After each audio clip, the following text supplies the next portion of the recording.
E aí, gente, tudo bem? Passando por aqui depois desse tempo, né? Mas é assim mesmo. A vontade de postar, os intervalos, na verdade, de vídeos não correspondem à vontade de fazer os vídeos, né? De postagem. Porque o tempo é corrido, mas e a gente se consome com outras coisas, outras atividades. Principalmente a gente que tem uma vida acadêmica, né? Que faz uma pós-graduação. Mas deixando isso de lado, eu vim falar com vocês hoje sobre esse livro aqui, ó, de Ítalo Calvino, Caminho de San Giovanni.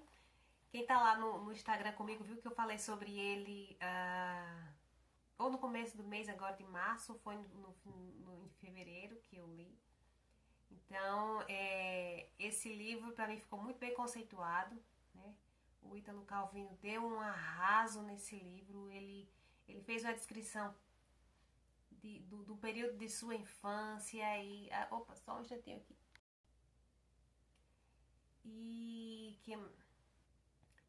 que ele passava com seu pai, saía de sua casa e percorria o caminho até chegar a San Giovanni, que o pai dele era agricultor e acima de tudo era biólogo, então ele dominava essa questão científica das plantas, né, da fauna e da flora, e tinha terra para plantar. Então ele conta essa parte da infância dele, como que era, que ele não gostava desse contato, na verdade, ele não gostava, porque ele sempre estava ali para trabalhar na colheita.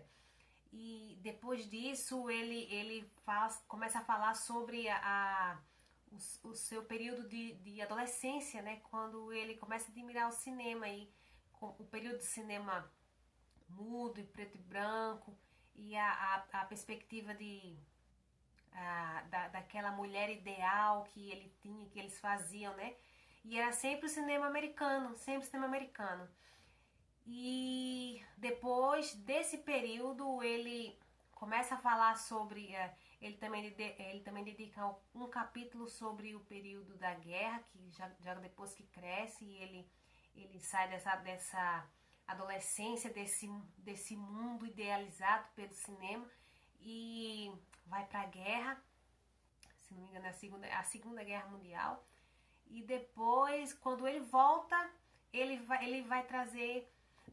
Antes dele voltar, ele dedica um capítulo a esse que eu falei, né? Dedica um capítulo a essa parte da guerra, mas é como se fosse uma mancha apagada, né? É como se fosse um palimpsesto, né? Que se tivesse escrito outro texto por cima daquele período da vida dele. E ele volta, e quando ele volta, ele já não tem mais aquele. Ah, já é outro capítulo, né? Mas já não tem mais aquele amor pelo cinema que como ele tinha antes, porque a visão que ele tinha do cinema enquanto criança era aquela visão do cinema que tirava ele da realidade, era aquela visão, era uma fuga, né? E era aquele mundo idealizado que ele criava para ele da do ambiente, de passar de frente ao ambiente, de ver os filmes, de ver os atores e principalmente as atrizes e projetar nelas uma mulher que era perfeita. E quando que ele volta, ele percebe que não é bem assim. Aí entra aí um paralelo com o cinema francês, né? E que o cinema francês já foge dessa perspectiva essa perspectiva utópica, idealista, né? Então, e é muito mais realista, né? Ele fala sobre isso e principalmente em relação às mulheres, né? Quando ele fala que a mulher do cinema francês, ela era real, né? E a americana, ela não era, ela era realmente aquele ideal inalcançável. Tem aqui um trechinho assim. Assim também eu, para recriar o prazer pelo cinema, tenho de sair do contexto italiano. Aí é quando ele também já começa a traçar um paralelo com o cinema italiano, né? O americano, o francês e o italiano. E me reencontrar como mero espectador. Nas salas tão apertadas e fedorentas dos estúdios do Quartier Latin, aqui, porque ele já morava na França, mas eu vou falar sobre isso também, em Paris. Posso desencavar os filmes dos anos 20 e 30 que acreditava ter perdido para sempre ou me deixar agredir pela última novidade. talvez brasileira ou polonesa que chega de ambientes dos quais nada sei. Mas o cinema da agora já não é a distância. Mas o que o cinema dá agora já não é mais a distância. É o sentimento irreversível de que tudo está perto, apertado, em cima da gente. Né? Que era o oposto que ele sentia, aquela sensação de expansão, de liberdade que ele tinha. Né? E eu queria encontrar aqui a parte que ele fala sobre... tá aqui a representação feminina. Aqui ele fala: o cinema francês era tão carregado de odores quanto o americano era todo palmolive. Olha só. Brilhoso e asséptico. As mulheres tinham uma presença carnal que as empossavam na memória como mulheres vivas e, no mesmo tempo, como fantasmas eróticos. Aí ele cita alguns nomes de umas das atrizes aqui.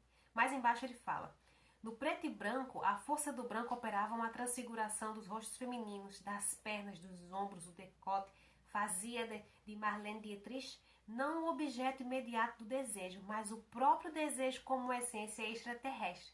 Olha só como que ele criava essa ideia da mulher no cinema. É muito interessante. Apercebia-me que o cinema francês falava de coisas mais inquietantes e vagamente proibidas. Sabia que Jean Gabon, em Cais das Sombras, não era um ex-combatente querendo se dedicar ao cultivo de uma plantação nas colônias, como a dublagem italiana procurava fazer crer, mas um desertor fugindo do front da guerra. Tema que a censura fascista jamais teria permitido. Então, quando ele entra nesses aspectos do cinema, que ele coloca também a questão do cinema italiano, é a questão da dublagem também, né? O quanto que é preciso recobrar, retrazer, não sei, não é bem essa expressão, mas a dublagem, ela apaga um pouco da veracidade, né? Ela tira essa questão, o que de fato é, porque às vezes você escuta a voz de um dublador e você relaciona essa voz, aquele ator, aquela atriz, quando de fato não é. Né? E a dublagem ela mascara, muda-se a entonação, muda-se o timbre, muda-se o sotaque, muda-se a tradução também, porque junto da dublagem, claro que vem a tradução, e a tradução é outra leitura, é outro texto escrito, né? Então é uma refração daquilo que já foi feito, porque a tradução é o texto que foi feito por uma outra pessoa que não o texto original. Quando você traduz, você está refratando um texto, você não está apenas refletindo aquele texto, você não está só pegando uma palavra e colocando, substituindo por outra em outra língua. Não, o papel do tradutor, ele escolhe a palavra. Nenhuma escolha é em vão, nenhuma escolha é neutra. Então, essa escolha é uma releitura, é uma reescrita, né? E a tradução, ela faz isso. Então, o Calvino entra por todos esses caminhos. Depois ele faz um capítulo falando sobre a questão da... deixa eu só lembrar aqui o nome, ver aqui o nome daqui. La poubelle à grain, La poubelle à grain é o lixo, gente, em francês, né? E ele faz essa relação da poubelle à grain com a crítica social que vocês precisam ver. Então, sobre as pessoas que são sujeitas no sentido de que na França as pessoas que trabalham com a coleta do lixo são os imigrantes, são as pessoas que não têm outra opção de trabalho, porque esse é o trabalho que os franceses não querem, né? Ou que as pessoas que têm a permissão, o visto de moradia não querem. Né? E esse é o trabalho que eles se sujeitam ao lixo, né? Mas o que ele também pensa é que esse é o trabalho, a função dele dentro da casa dele, era recolher o lixo, tirar o lixo de casa e levar o lixo para a pubela. Então, aí daí quando os garis passam é que eles fazem o recolhimento do lixo da pubela. Então, existe toda uma reflexão social em cima disso.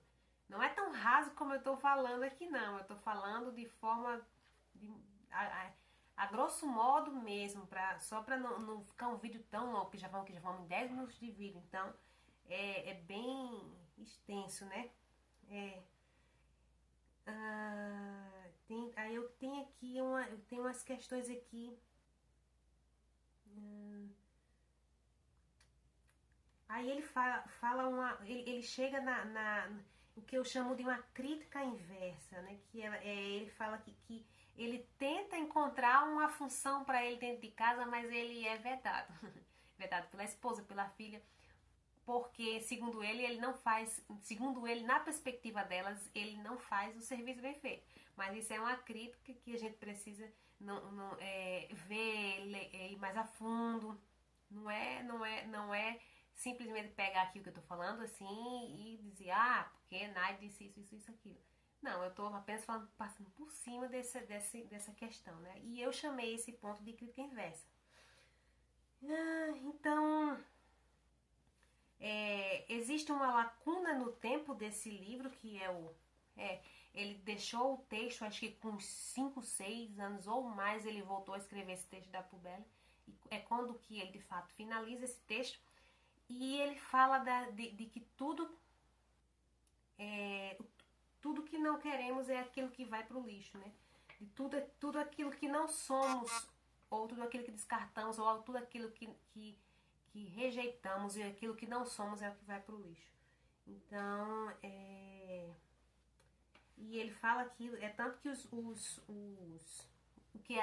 o texto que a gente lê aqui, ele diz que que já foram centenas de papéis descartados e jogados no lixo. Isso aqui é o resultado daquilo que ele não jogou fora, né? E o último capítulo é o do opaco. É quando ele começa do opaco mesmo, o opaco. Você tá opaco em alguma situação, está na sombra, né? E ele faz uma relação. Primeiro ele começa falando sobre